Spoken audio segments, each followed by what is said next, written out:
Hello दोस्तों, जय श्री कृष्ण, राधे राधे। तो आज की कहानी है देवशयनी एकादशी के व्रत कथा। तो ये कथा अंत तक सुने। आषाढ़ माह के शुक्ल पक्ष की एकादशी को देवशयनी एकादशी या हरिशयनी एकादशी कहा जाता है। इस दिन भगवान विष्णु 4 माह के योग निद्रा में चले जाते हैं। हिंदू धर्म में एकादशी व्रत का खास महत्व माना गया है और प्रत्येक माह 2 एकादशी व्रत आते हैं। आषाढ़ माह की एकादशी तिथि सबसे महत्वपूर्ण मानी गई है क्योंकि इस दिन भगवान विष्णु सभी देवी देवताओं समेत 4 माह के लिए योग निद्रा में चले जाते हैं और इसके बाद चतुर्मास की शुरुआत होती है। इस दौरान 4 माह तक कोई भी शुभ या मांगलिक कार्य नहीं होता। देवशयनी एकादशी के दिन भगवान विष्णु की आराधना की जाती है और उनकी कृपा पाने के लिए जातक विधि विधान से व्रत रखते हैं। इस साल देवशयनी एकादशी का व्रत 6 जुलाई 2025 को रखा जाएगा। अगर आप भी यह व्रत रख रहे हैं तो देवशयनी एकादशी के दिन भगवान विष्णु की विधिवत पूजा करने के साथ साथ अंत में इस व्रत का कथा का पाठ अवश्य करें। तो आइए सुनाते हैं देवशयनी एकादशी की व्रत कथा। तो ब्रह्मा वैवर्त पुराण में देवशयनी एकादशी का विशेष महत्व बताया गया है।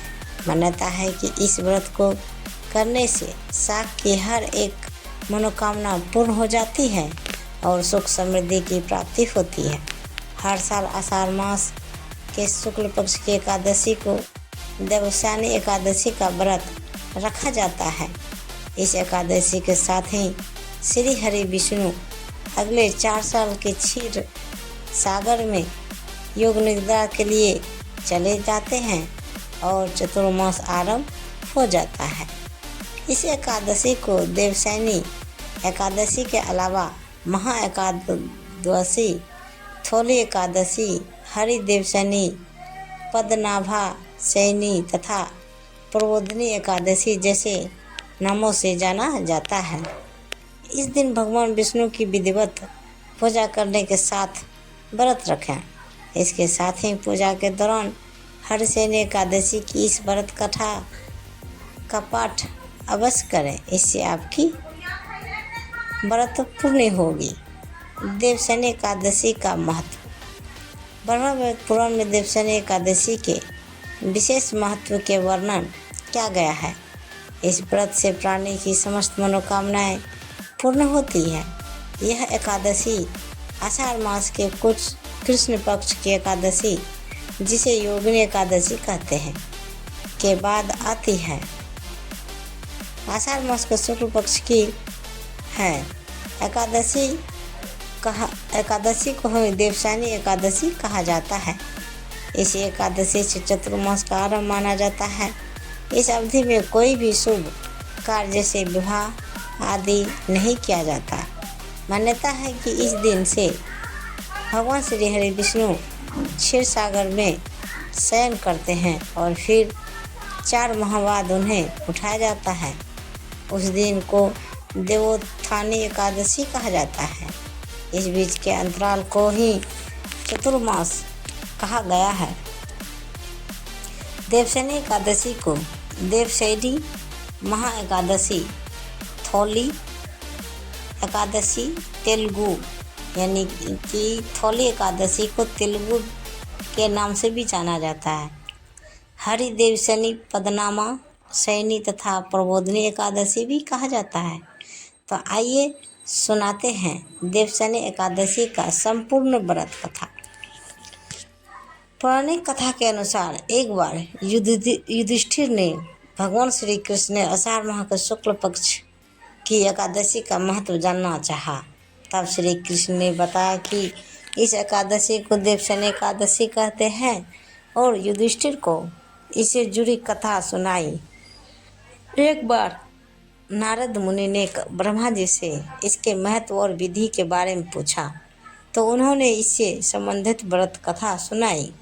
ब्रह्मा जी ने कहा कि इस व्रत को पद्मा एकादशी भी कहा जाता है। जो भी इस व्रत को रखता है और कथा सुनता या पढ़ता है उसे भगवान विष्णु का आशीर्वाद प्राप्त होता है। तो देवशयनी एकादशी के दिन पहले इन 10 चीज़ों का कर दें त्याग, तभी मिलेगा व्रत का संपूर्ण फल। प्रेमचंद महाराज ने बताए ये नियम। देवशयनी एकादशी व्रत कथा। धर्मराज युधिष्ठिर की श्री कृष्ण कहते हैं, हे केशव, आषाढ़ शुक्ल एकादशी का क्या नाम है? इस व्रत करने के लिए विधि क्या है? श्री कृष्ण कहने लगे कि हे युधिष्ठिर, जिस कथा को ब्रह्मा जी ने नारद से कहा था वही मैं तुमसे कहता हूँ। एक समय नारद जी ने ब्रह्मा जी से यही प्रश्न किया था। तब ब्रह्मा जी ने उत्तर दिया कि हे नारद, तुमने कली युगी जीवों के उद्धार के लिए बहुत उत्तम प्रश्न किया है, क्योंकि देवशयनी एकादशी का व्रत सब व्रतों में उत्तम है। इस व्रत से समस्त पाप नष्ट हो जाते हैं और जो मनुष्य इस व्रत को नहीं करते वे नरकगामी होते हैं। इस व्रत के करने से भगवान विष्णु प्रसन्न होते हैं। अब मैं तुमसे एक पुराने की कथा विस्तार से बताता हूँ, तो तुम मन लगा के सुनो। सूर्यवंश में मदता नाम का एक चक्रवर्ती राजा हुआ, जो सत्यवादी और महान प्रतापी था। वह अपनी प्रजा का पुत्र की भांति पालन किया करता था। उसकी सारी प्रजा धन्य धान्य से भरपूर और सुखी था। उसके राज्य में कभी अकाल नहीं पड़ता था। एक समय उस राजा के राज्य में 3 वर्ष तक वर्षा नहीं हुई और अकाल पड़ गया। प्रजा अन्न की कमी के कारण अत्यंत दुखी हो गए।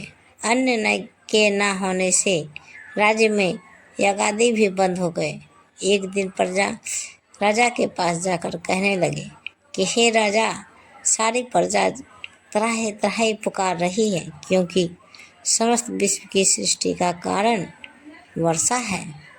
वर्षा के अभाव से अकाल पड़ गया है और अकाल से प्रजा मर रही है। इसलिए हे राजन, कोई ऐसा उपाय बताओ जिससे प्रजा का कष्ट दूर हो।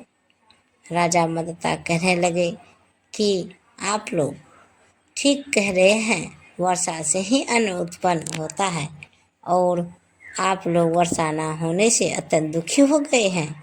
मैं आप लोगों को दुखों को समझाता हूँ। ऐसा कहकर राजा कुछ सेना साथ लेकर वन की तरफ चल दिए। वह अनेक ऋषियों के आश्रम में भ्रमण करता हुआ अंत में ब्रह्मा जी के पुत्र अंगिरा ऋषि के आश्रम में पहुंचा। वहां राजा ने घोड़े से उतरकर अंगिरा ऋषि को प्रणाम किया। मुनि ने राजा को आशीर्वाद देकर कुशल क्षेम के पश्चात उनसे आश्रम में आने का कारण पूछा। राजा ने हाथ जोड़कर विनती भाव से कहा कि हे भगवान, सब प्रकार से धर्म पालन करने पर भी मेरे राज्य में अकाल पड़ गया है। इससे प्रजा अत्यंत दुखी है। राजा के पापों के प्रभाव से ही प्रजा को कष्ट होता है, ऐसा शास्त्रों में कहा है। जब मैं धर्मानुसार राज्य करता हूँ तो मेरे राज्य में अकाल कैसे पड़ गया, इसके कारण का पता मुझको अभी तक नहीं चल सका। अब मैं आपके पास इसी संदेह को निवृत्त कराने के लिए आया हूँ। कृपा करके मेरे इस संदेह को दूर कीजिए, साथ ही प्रजा के कष्ट को दूर करने का कोई उपाय बताइए। इतनी बात सुनकर ऋषि कहने लगे कि हे राजन, यह सतयुग सब युगों में उत्तम है।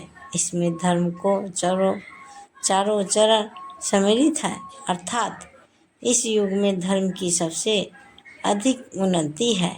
लोग ब्रह्मा की उपासना करते हैं और केवल ब्राह्मणों को ही वेद पढ़ने का अधिकार है।